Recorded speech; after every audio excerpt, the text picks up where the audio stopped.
Honorable Président de l'Assemblée nationale,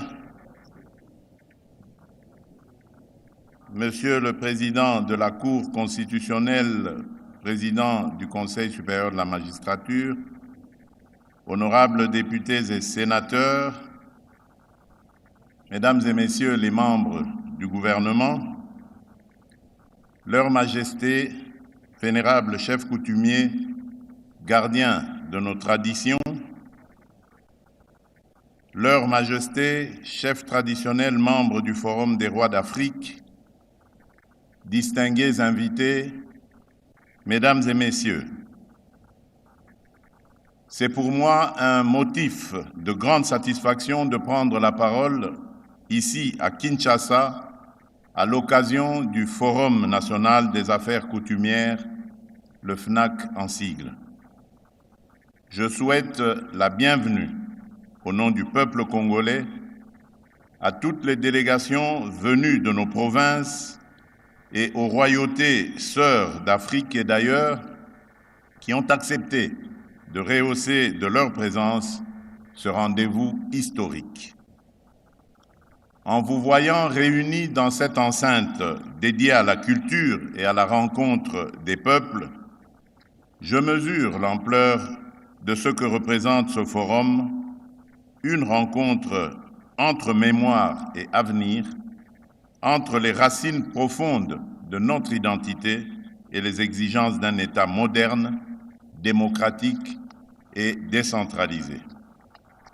Le thème que vous avez retenu, renforcement de l'autorité coutumière, gage de stabilité, de développement, de sécurité et de cohésion des communautés en République démocratique du Congo, exprime avec justesse une vérité que notre histoire confirme chaque jour, là où l'autorité coutumière est respectée, structurée et bien articulée à l'État, les communautés sont plus stables, les conflits mieux prévenus et le développement plus enraciné.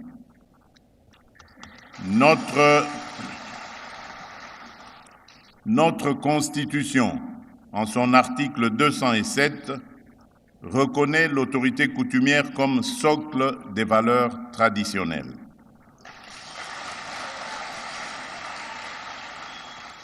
La loi numéro 15/015 du 25 août 2015, fixant le statut des chefs coutumiers et les conditions de dévolution du pouvoir et modalités de son exercice, est une avancée majeure en ce que nous disposons déjà de balises juridiques claires.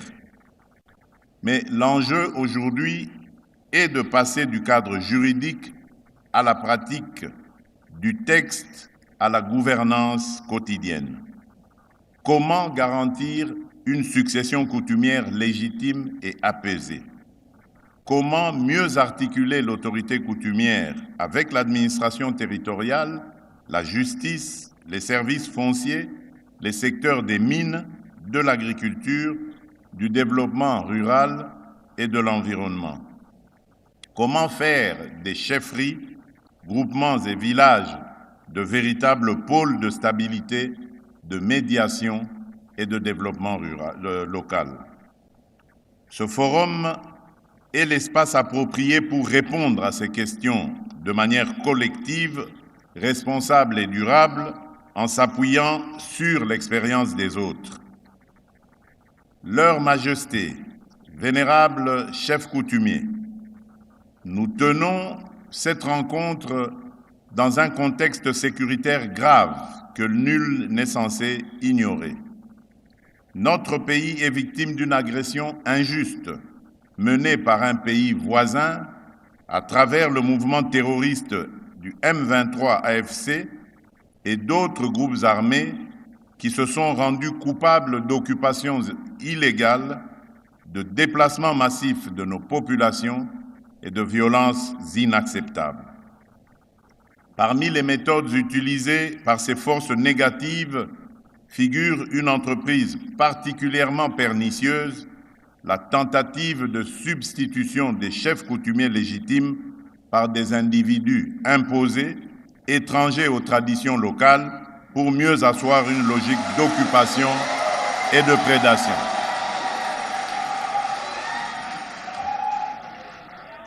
Comme j'ai eu l'occasion de le dire à d'autres occasions, je le répète encore solennellement aujourd'hui. Aucune puissance, aucun groupe armé, aucune administration parallèle ne pourrait effacer nos lignages, nos chefferies, nos droits coutumiers.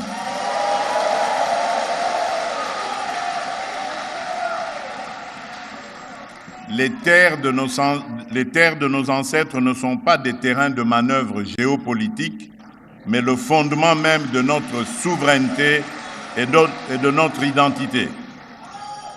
C'est pourquoi je considère votre présence à ce forum non pas comme une simple participation, mais plutôt comme un acte de résistance et de patriotisme. En défendant la légitimité des autorités coutumières, nous défendons la continuité de l'État, la pérennisation de l'âme de notre nation, l'intégrité de notre territoire et la dignité de nos communautés.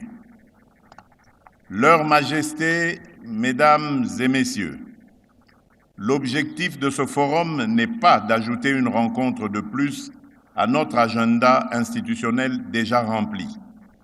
Il est de poser les bases d'une véritable politique nationale des affaires coutumières avec des décisions concrètes, des mécanismes de suivi et une vision partagée. Je formule à cet égard plusieurs attentes précises.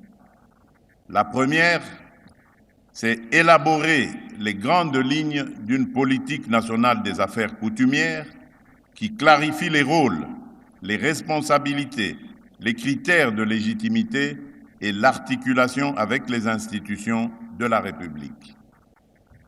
La deuxième attente est de doter le pays d'une base de données fiable et actualisée des entités coutumières et de leurs animateurs légitimes afin d'éviter les confusions, les manipulations et les conflits de succession qui fragilisent nos communautés et ouvrent la porte aux ingérences. La troisième attente est celle d'intégrer pleinement les peuples autochtones, notamment les populations pygmées, dans cette architecture en respectant leurs spécificités, leurs droits et leur participation à la vie nationale. Une république ne laisse aucune de ses composantes au bord du chemin. La quatrième attente est celle de vouloir renforcer le rôle de médiation et de prévention des conflits des autorités coutumières, qu'il s'agisse de différents fonciers, des conflits intercommunautaires, de la coexistence entre agriculture et exploitation minière ou des tensions liées à la gestion des ressources naturelles.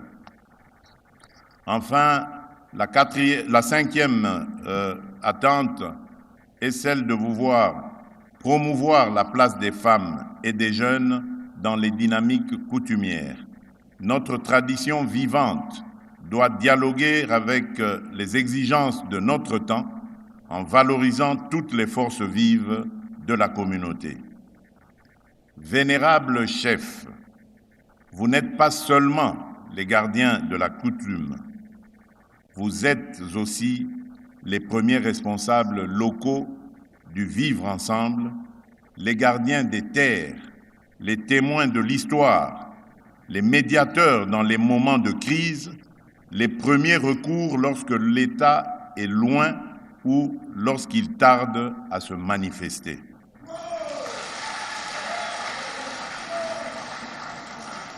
Dans un pays engagé dans la décentralisation et la proximité des services publics, votre rôle est déterminant pour accompagner les politiques de développement rural, soutenir la scolarisation, la santé, la protection de l'enfant et de la femme, encourager l'entrepreneuriat local, lutter contre les antivaleurs et la dégradation des mœurs et sensibiliser les populations à la préservation de l'environnement, à la gestion rationnelle des ressources et à la lutte contre le changement climatique.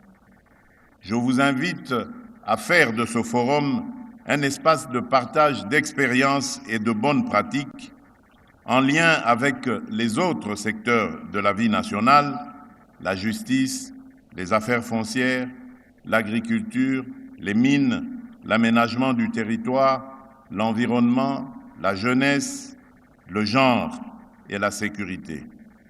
C'est en croisant vos savoirs traditionnels avec les politiques publiques que nous construirons une gouvernance plus proche des réalités du terrain. Mesdames et messieurs, le monde change vite. Les technologies bouleversent le mode de vie. Les jeunes générations sont connectées à des imaginaires planétaires. Dans ce contexte, certains pourraient être tentés de considérer la coutume comme un vestige du passé. Je crois exactement l'inverse. Une tradition figée se meurt. Une tradition qui se laisse interroger, éclairer, enrichir, sans en perdre son âme, devient une force. Notre défi est donc de faire en sorte que la coutume ne soit ni instrumentalisée à des fins politiques ou mercantiles, ni enfermée dans les seules pratiques du passé, mais au service du bien commun, l'unité nationale, la paix, la dignité et le développement. La sagesse africaine nous enseigne qu'un arbre ne tient debout que par ses racines. Un peuple qui renie ses racines se condamne à l'errance. Un peuple qui sait d'où il vient est mieux armé pour savoir où il va.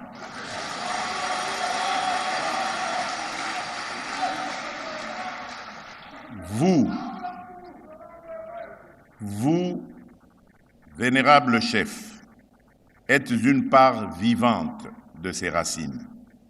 Votre responsabilité est donc immense.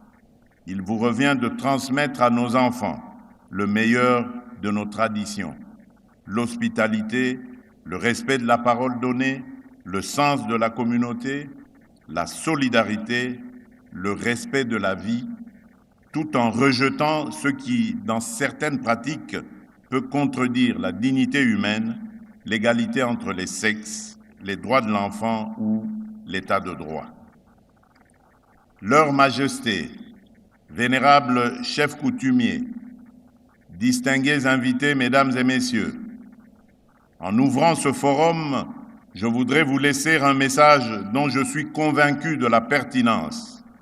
L'avenir de la République démocratique du Congo ne se construira ni contre la coutume, ni sans elle, mais avec elle, dans un dialogue exigeant avec la République.